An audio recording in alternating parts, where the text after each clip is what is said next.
Chào các bạn, chào mừng các bạn quay trở lại với khóa học online của Neo Phương Lê. Đến với bài số 6 của bộ môn hoa bột, mình sẽ hướng dẫn các bạn cách đắp mẫu hoa tim.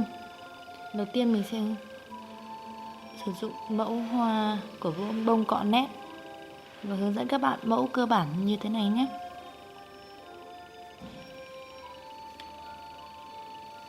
Lưu huỳnh hôm nay mình sử dụng tiếp tục vẫn là lưu huỳnh trắng. Nhiệt độ của Hà Nội hôm nay nó chỉ rơi vào khoảng 23 đến 24 độ thôi ạ.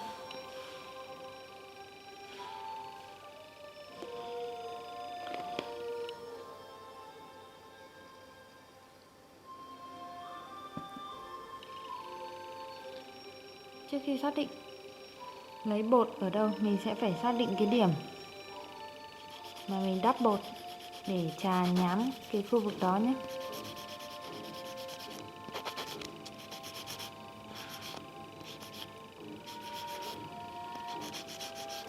Nhám qua một lớp mỏng như thế này thì đến khi đắp hoa sẽ bám chắc hơn. Sử dụng chổi phủi bụi để phủi sạch toàn bộ lớp bụi bẩn đi này.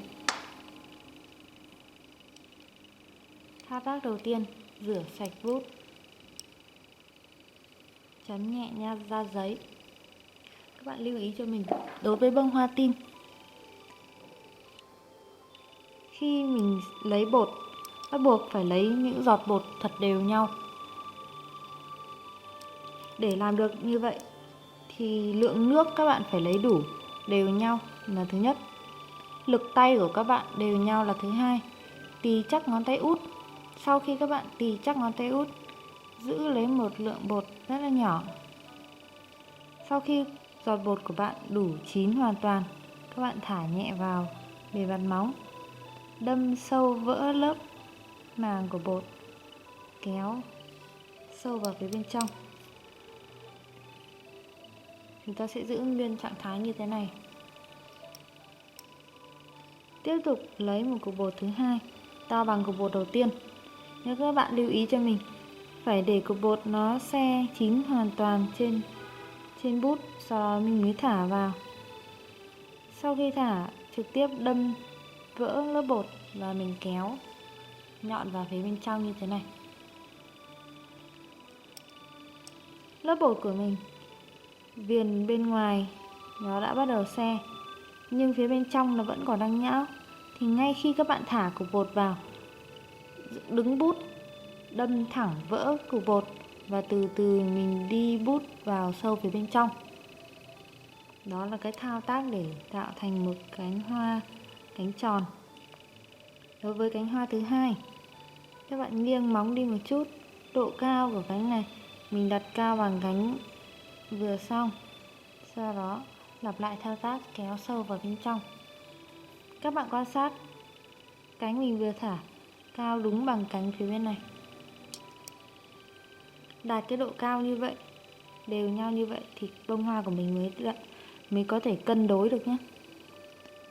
Đợi cái giọt bột se chín trên bút, mình mới trực tiếp đâm vào và kéo chập lại tại một điểm. Lúc này mình sẽ xác định được điểm để đặt cánh thứ ba ở chính giữa cánh 1 và 2, tức là ở đây ạ. Khi mà xác định được điểm đặt của bột thứ ba rồi thì mình sẽ chếch nó sang một góc để mình đặt một bên cánh, sau đó mới tiếp tục đặt cánh bên cạnh vào thì bông hoa của mình nó sẽ cân đối vào chính giữa cánh 1 và 2. Lưu ý cho mình, đối với cánh thứ ba này mình nên đặt xa ra một chút. Thả vào, đâm vỡ bột, từ từ kéo sâu vào bên trong. Tiếp tục lấy lượng bột đều bằng cánh vừa xong. Đợi se chín hoàn toàn trên bút mới thả vào. Đứng bút, đâm vỡ bề mặt và từ từ kéo chập lại tại một điểm.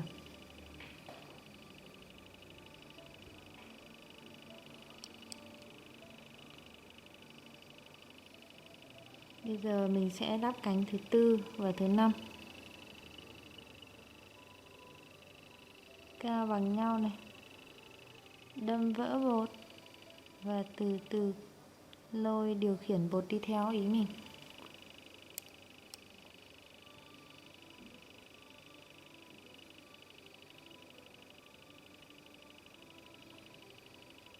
Đứng bút, kéo cục bột chập lại với nhau. Trong nhiều trường hợp nếu các bạn thả bột quá sớm, các bạn vuốt dẹt bút lại cho mình. Đứng bút, đi vào chính giữa hai cánh hoa, nó sẽ tách đôi nhau ra như thế này.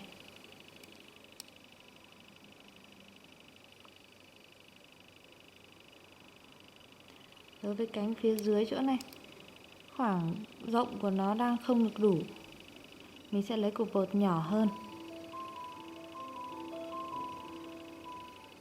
Lưu ý là vẫn phải đợi cho cục bột nó se chín hoàn toàn trên bút mình mới thả. Nếu mình thả quá sớm thì bề mặt cánh hoa nó sẽ bị nát, chứ không thể tạo được cái độ cong dày lên như thế này. Cục bột này sẽ nhỏ hơn nhưng vẫn đủ chỗ.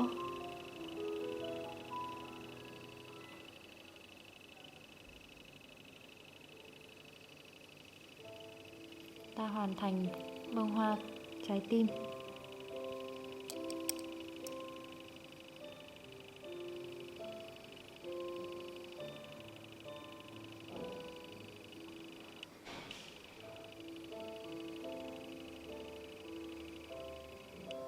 Mình sẽ trang trí thêm 1-2 cánh ở phía ngoài này.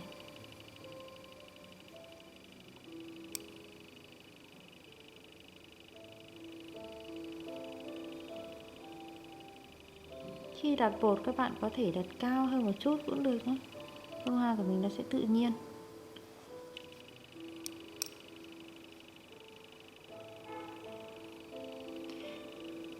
Khi đắp bông hoa trái tim này, các bạn sẽ luyện được kỹ thuật kéo bột và điều khiển bột rất dễ dàng.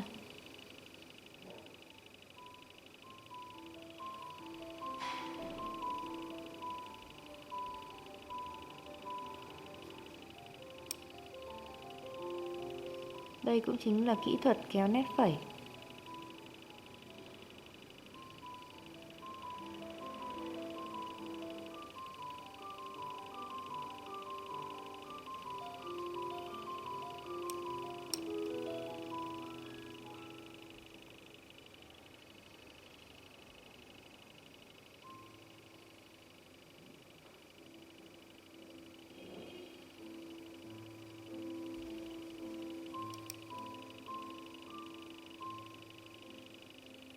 Nếu trong trường hợp các bạn lấy quá nhiều nước, mình sẽ xoay ngược bút lại và hút bớt nước đi để cục bột nó sẽ se nhanh hơn.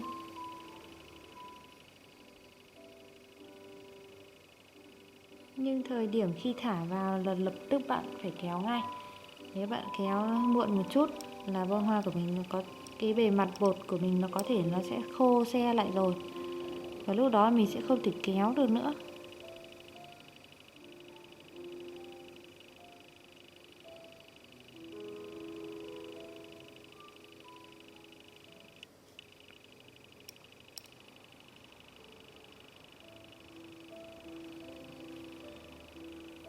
Giữ một chút trên bút, sau đó mới thả nhẹ nhàng vào bề mặt móng.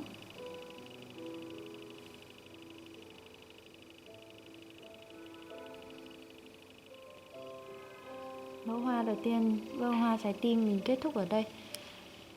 Mình sẽ hướng dẫn các bạn một mẫu trái tim khác. Mẫu trái tim này nó có tính ứng dụng cao hơn.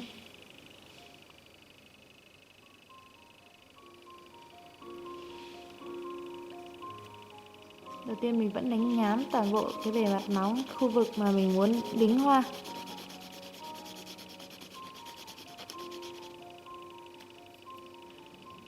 Phủi sạch bụi.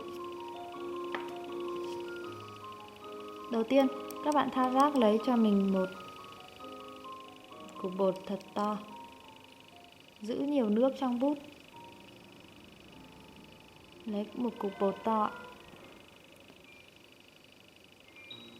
thả một cục bột vào móng đâm sâu vào bột, kéo sâu hết cỡ. Xoay ngược lại, các bạn thao tác tương tự như bông hoa cánh tròn. Đặt bút vào chính giữa điểm nhọn nhất của cánh hoa. Sau đó mình xoay ngược bút về phía đằng sau. Lúc này bút không còn là 45 độ nữa, mà mình bắt đầu ngả nhẹ nhàng dần dần ra và cho cánh hoa nó ôm đều với bề mặt móng.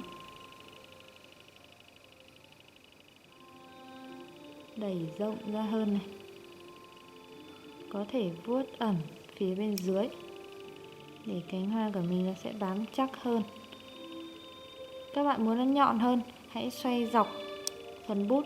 Mình không còn dùng mặt như thế này nữa, mình xoay dọc lại và nhấn vào phía đuôi của cánh hoa như thế này.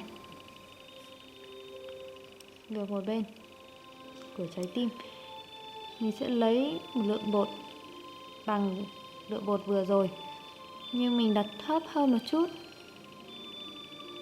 đặt ngay bên cạnh và cũng vẫn kéo vào đúng chính giữa. Xoay ngược bút trở lại, chạm vào bề mặt, nhẹ nhàng đẩy cục bột về phía đằng sau. Sau đó mới tán rộng ra hai bên. Sau khi cái bề mặt phía dưới đầu cánh hoa này nó mỏng mịn rồi thì các bạn mới ngả nhẹ nhàng bút về phía đằng sau cho mình. Đồng thời xoay dọc bút lại, đẩy lên phía trên. Thì cánh hoa của các bạn nó sẽ mỏng mịn hơn như thế này.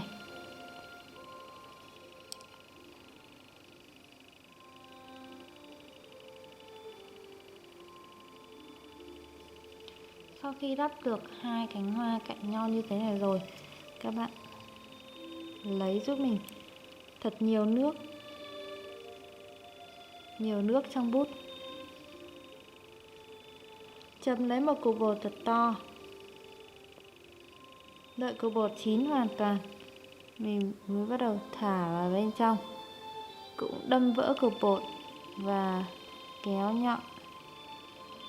Lần này mình sẽ không tán ra nữa, mà các bạn để đầy lên như thế này.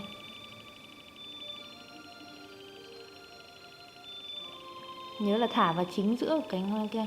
Và mình nên thả vào phía bên trong một chút để nó sẽ lộ ra được cái viền cánh phía dưới này. Khi đắp bông hoa này các bạn có thể sử dụng hai màu khác nhau cũng được, nhưng nó nên cùng tông với nhau. Ví dụ phía bên dưới đậm hơn và cục bột phía bên trên màu nhạt hơn một chút. Các bạn thấy. Tiếp sau đấy mình vẫn lấy một lượng nước nhiều để lấy một cục bột cũng to tương tự. Cục bột bắt đầu se chín, thả vào bề mặt. Ngay lúc bề mặt còn đang bóng, ướt, mình kéo chập lại tại một điểm. Chúng ta hoàn thiện được một mẫu trái tim. Thì cái mẫu trái tim như thế này, các bạn có thể chỉ cần đắp một mẫu như thế này thôi, trực tiếp trên một cái ngón tay. Và mình có thể kết hợp trang trí đá, hoa, viền xung quanh. Bài mẫu trang trí thì mình sẽ để ở bài cuối cùng.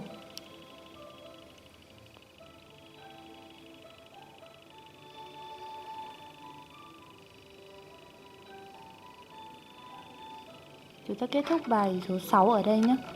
Chào mừng các bạn đến với bài số 7 sau. Hẹn gặp lại các bạn.